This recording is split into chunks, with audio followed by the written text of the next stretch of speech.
तो दोस्तों, मैं आज एक मूवी एक्सप्लेन करने वाला हूँ जो कि डीप। इस मूवी को स्टार्ट करने के पहले मेरे चैनल को लाइक और सब्सक्राइब कर लेना।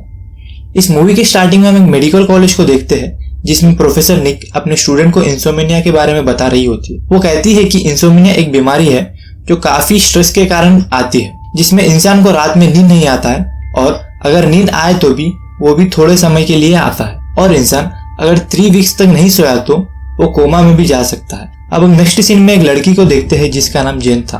जेन उसके प्रोफेसर से कहती है कि वो पढ़ाई को क्विट करना चाहती है क्योंकि जेन के पेरेंट्स इस दुनिया में नहीं थे और वो अपने सिस्टर और अपने दादी के साथ रहती थी। उनका घर चलाने के लिए उसने एक छोटा सा रेस्टोरेंट खोला था और जेन रात रात भर पढ़ाई करती थी और तो और उसका घर का लोन भी पे करना था, जिससे जेन बहुत ज्यादा स्ट्रेस होने लगी थी और वो भी इंसोम्निया की शिकार बन रही थी। अब जेन अपने प्रोफेसर से कॉलेज क्विट करने का कहती है। निक कहती है कि तुम इतनी दूर आकर कॉलेज छोड़ रही हो, कई लोग तो इस मेडिकल कॉलेज की सीट के लिए बहुत सारा मेहनत करते हैं। निक जेन को कॉलेज क्विट करने का रीजन पूछती है। जेन कहती है कि उसे जॉब करना है जिससे कि उसे कुछ ज्यादा पैसे मिले और वो अपने घर को संभाल सके और फैमिली को भी देख सके। निक उसे एक जॉब सजेस्ट करती है और उसे कॉलेज में एक लैब असिस्टेंट के जैसा जॉब देती है, लेकिन जेन कहती है कि उसे अभी बड़ा जॉब चाहिए क्योंकि इस जॉब से वो उसके एक्सपेंसेस को नहीं संभाल सकती थी। अब निक उसे एक जर्मन रिसर्च कंपनी का कार्ड देती है और कहती है कि उन्हें वॉलंटियर्स की जरूरत है और उन्हें इसके बदले लाखों पैसे दिए जाएंगे। जेन उसी रिसर्च सेंटर जाती है। उसे वहाँ एक वीडियो दिखाई जाती है जिसमें एक रिसर्च डीप के बारे में बताया जाता है। इस रिसर्च में वो लोग जानना चाहते थे कि एक इंसान कितने दिन तक जिंदा रह सकता है। अब इस वीडियो खत्म होने के बाद वहाँ एक रिसर्चर आता है जिनकी ये कंपनी होती है और वो जेन के निक पे एक चिप इंसर्ट करता है और कहता है कि ये चिप से वो लोग एक हार्मोन निकालेंगे जो कि इंसान जागने से बनता है और अब उसे एक वॉच पहनाते हैं जिसमें उसके हार्मोन्स लेवल दिखाए जाते हैं। अब वो कहता है कि अगर तुम 1 मिनट से भी ज्यादा सोई तो ये चिप ब्लास्ट भी हो सकती है। अब ये लोग एक एग्रीमेंट देते हैं उसे साइन करने के लिए और कहते हैं कि इस एक्सपेरिमेंट के बारे में तुम किसी को भी नहीं बताओगी। जेन को पैसों की बहुत जरूरत थी जिससे वो मान जाती है और उस पर साइन कर देती है। जेन अपने घर आती है और उसे उस चिप को इंसर्ट करे 1 दिन हो चुका था और अब उसे एक और दिन नहीं सोना था, इसीलिए वो अपने दादी के पास जाती है और उसे मसाज करती है और रात भर पढ़ाई करती रहती है। अब नेक्स्ट मॉर्निंग जेन कॉलेज में ब्रेकफास्ट कर रही थी, तभी इसका क्लासमेट आता है जिसका नाम विन है और वो जेन से पूछता है कि तुम्हारा हार्मोन लेवल कितना है।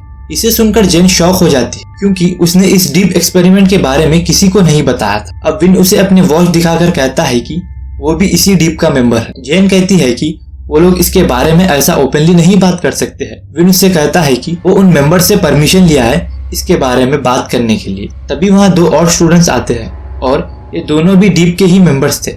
इसमें से एक पीच था और एक लड़की व्लॉगर थी। उसे इस मेडिकल की पढ़ाई में कोई भी इंटरेस्ट नहीं था, लेकिन वो अपने पेरेंट्स के फोर्स करने से पढ़ रही थी। वो व्लॉगर कहती है कि उन्हें जब तक नहीं सोना है तब तक इस वॉच में क्रोटोनिन लेवल 100% नहीं हो जाता और उन लोगों के वॉच में क्रोटोनिन लेवल 100% हो जाता है और वो लोग उसी चिप को निकालने के लिए जाते हैं और उन्हें इसके बदले काफी बड़ा अमाउंट मिलता है, जिससे वो लोग अपने अपने नीड्स को पूरे करते हैं। जिसे जो कुछ भी करना था वो लोग इससे करते हैं। जेन भी अपने घर का लोन पे कर देती है और ये 4 लोग एक प्लेस पर मिलते हैं। जेन कहती है कि क्या अगर वो डीप के लोग इन्हें लेवल 2 के लिए बुलाएंगे तो तुम जाएंगे क्या? पर वो लोग कहते हैं कि हाँ हम जाएंगे, हमें इसके बदले और भी ज्यादा पैसे मिलेंगे। जेन घर जाते उसके सिस्टर के लिए एक नया मोबाइल खरीदती है जिससे उसकी सिस्टर बहुत खुश हो जाती है और वो अपने बहन से पूछती है कि तुम्हारे पास इतने पैसे कहाँ से आए। इस पर जेन उसे कुछ नहीं कहती। अब नेक्स्ट दिन अब ये 4 लोग फिर से वहीं रिसर्चर के पास जाते हैं। अब ये लोग लेवल 2 के लिए रेडी थे। अब वो रिसर्चर उन्हें कहता है कि तुम्हें इस लेवल 2 के लिए मिनिमम 5 डेज तक नहीं सोना है क्योंकि उन्हें इस बार कुछ ज्यादा क्रोटोनिन चाहिए और वो कहता है कि इसके बदले उन्हें 5 लाख मिलेंगे। इतने पैसे सुनकर ये लोग मान जाते हैं। अब यहाँ इन्हें उस चिप को इंसर्ट करे 3 डेज हो चुके थे। यहाँ पीच की आग लग जाती है, लेकिन वो सडनली जाग जाता है। वो देखता है कि उसकी क्रोटोनिन लेवल अब तक 35% ही थी। दूसरी तरफ विन को भी बहुत ज्यादा नींद आ रही थी और उसके लेवल भी कुछ 40% ही थे। वो फुटबॉल खेलते खेलते बेहोश हो जाता है और यहाँ जेन अपने क्रोटोनिन लेवल को लेकर परेशान थी क्योंकि अब तक 3 डेज हो चुके थे। अब तक तो उनका कम से कम 60% हो जाना चाहिए था। जेन को भी हेलुसिनेशन होने लगते हैं, लेकिन तभी उसे उसकी सिर्फ आवाज लगाने पर वो जाग जाती है और वो वहां से भाग जाती है। तभी उसकी सिस्टर जून को उस जर्मन कंपनी का कार्ड मिलता है। अब हम 4 लोगों को कॉलेज में देखते हैं। यहाँ जेन को एक पोस्टमार्टम में उसकी दादी दिखाई देती है। अब ये 4 लोग एक साथ होते हैं। सेरोटोनिन लेवल को लेकर परेशान थे क्योंकि उन सब का लेवल काफी कम था, सिर्फ विन का ही 52% था। अब जेन कहती है कि विन बहुत ज्यादा फिजिकल एक्टिविटीज करता है जिसके कारण उसका लेवल कुछ ज्यादा है। अब ये कहती है कि इन्हें भी कुछ फिजिकल एक्टिविटीज करना होगा जिससे वो लोगों का भी सेरोटोनिन लेवल ज्यादा हो सके। तभी विन कहता है कि वो लोग स्विमिंग पूल में पार्टी करेंगे जिससे उनका फिजिकल एक्टिविटी भी होगा और उन्हें नींद भी नहीं आएगी। अब यहाँ ये लोग पीच के घर पूल पार्टी एंजॉय करते रहते हैं। तभी विन उनके साथियों को कुछ ड्रिंक में मिलाकर देता है जिससे कि उन्हें नींद ना आए। अब ये पीते ही जेन काफी एनर्जेटिक फील करने लगती है और डांस करना स्टार्ट करती है। हम यहाँ व्लॉगर को देखते हैं जो कि पीच के एक सीक्रेट रूम में जाती है। जब वो देखती है तो शॉक हो जाती है क्योंकि वहाँ व्लॉगर की सारी फोटोज और वीडियोस थी। इसे देखकर वो शॉक हो जाती है। व्लॉगर को लग रहा था कि कोई उसे फॉलो कर रहा है, लेकिन ये पीच है कहकर उसे पता नहीं था। अब उसकी हेल्थ खराब हो जाती है जिससे वो वहाँ पर ही गिर जाती है। तभी वहाँ के सारे लोग आते हैं और उसे बचाने की कोशिश करते हैं और उसे बचा लेते हैं। अब ये काफी देर तक बेहोश थी।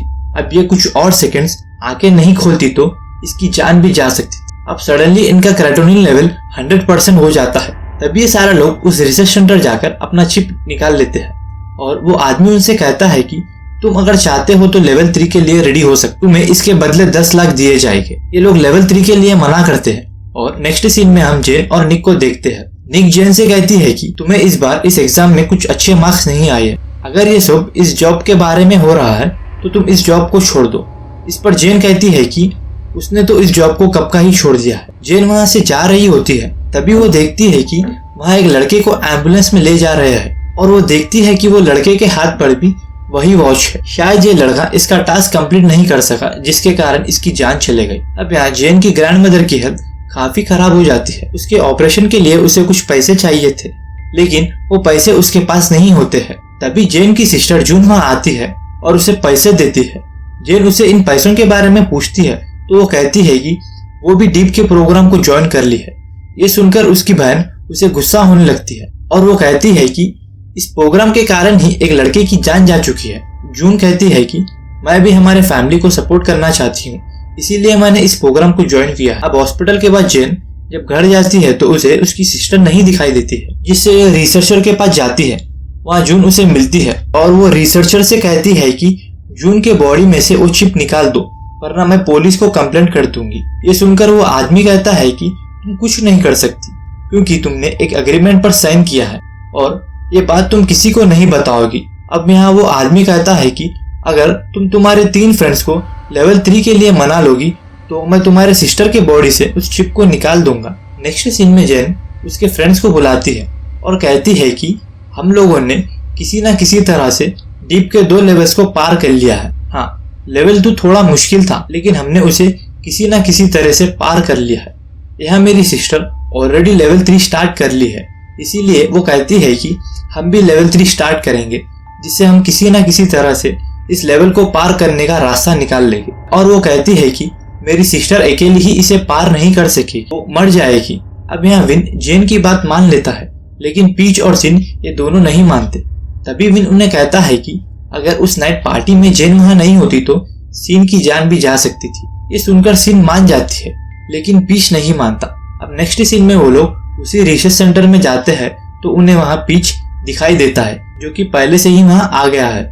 इसे देखकर ये लोग खुश हो जाते हैं। नेक्स्ट सीन में ये लोग उस चिप को इंसर्ट करने के बाद उनके प्रोफेसर निक से ये बात बताते हैं, जिससे निक उन्हें एक इंजेक्शन देती है जिससे कि उन्हें नींद ना आए और उन लोगों को उसका घर देती है ताकि ये लोग साथ टाइम स्पेंड कर सके। तभी विन को हेलुसिनेशन होने लगते हैं कि उसे उसके मरे हुए पेरेंट्स बुला रहे हैं और सिन को भी हेलुसिनेशन होने लगते हैं कि उसके फेस पर बहुत सारे पिंपल्स आ गए हैं जिसके कारण अब वो एक मॉडल नहीं बन सकती है। जेन को भी कुछ अजीब सा लग रहा था लेकिन जून की तबीयत काफी खराब हो चुकी थी, वो तो अब मरने ही वाली थी।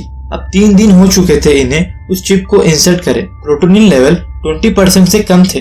तभी सिन बाहर आकर जून पे पुकारने लगती है और कहती है कि तुम्हारे कारण ही मेरा करियर खराब हो गया। और अब यहाँ विन और पीच के बीच लड़ाई होने लगती है। अब जेन उसके प्रोफेसर को इस बात बताने के लिए उसके रूम में जाती है। तभी उसे उसके रूम में कई सारे कैमरेस लगाए दिखाई देते हैं जो कि इन पर ही नजर रखे थे। तभी जेन को एक सच पता चलता है कि असल में वो कंपनी प्रोफेसर निक की ही है और वो आदमी इस निक का ही एम्प्लॉय है। अब ये बात पता चलने पर जेन उसके सारे फ्रेंड्स को सब सच्चाई बता देती है। अब ये लोग वहाँ पुलिस को कॉल करने की कोशिश करते हैं लेकिन उन्हें वहाँ पर सिग्नल्स नहीं मिलते हैं। वो लोग वहाँ से बाहर भागने की भी कोशिश करते हैं लेकिन वहाँ के डोर्स तो पूरी तरह से लॉक हो चुके थे जिससे कि वो लोग वहाँ से भाग नहीं सकते। तभी यहाँ विन बेहोश हो जाता है। तभी हम देखते हैं कि उसकी प्रोफेसर निक वहाँ आती है और उसके बॉडी से उस चिप को निकाल देती है।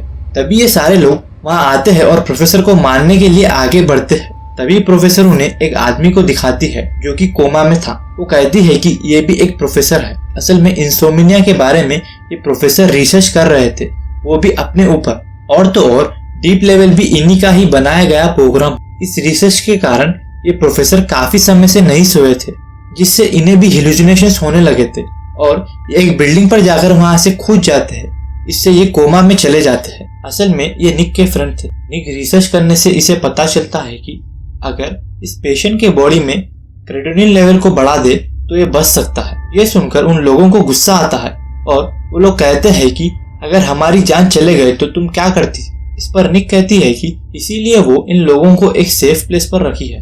इन लोगों को इसके बातों पर भरोसा नहीं हो रहा था, इसीलिए वो लोग पुलिस को कॉल करने वाले थे। तभी निक जेन को एक इंजेक्शन देती है जिसके कारण उसकी हार्ट बीट लो हो जाती है लेकिन वहाँ के लोग उसे कुछ भी कर बचा लेते हैं।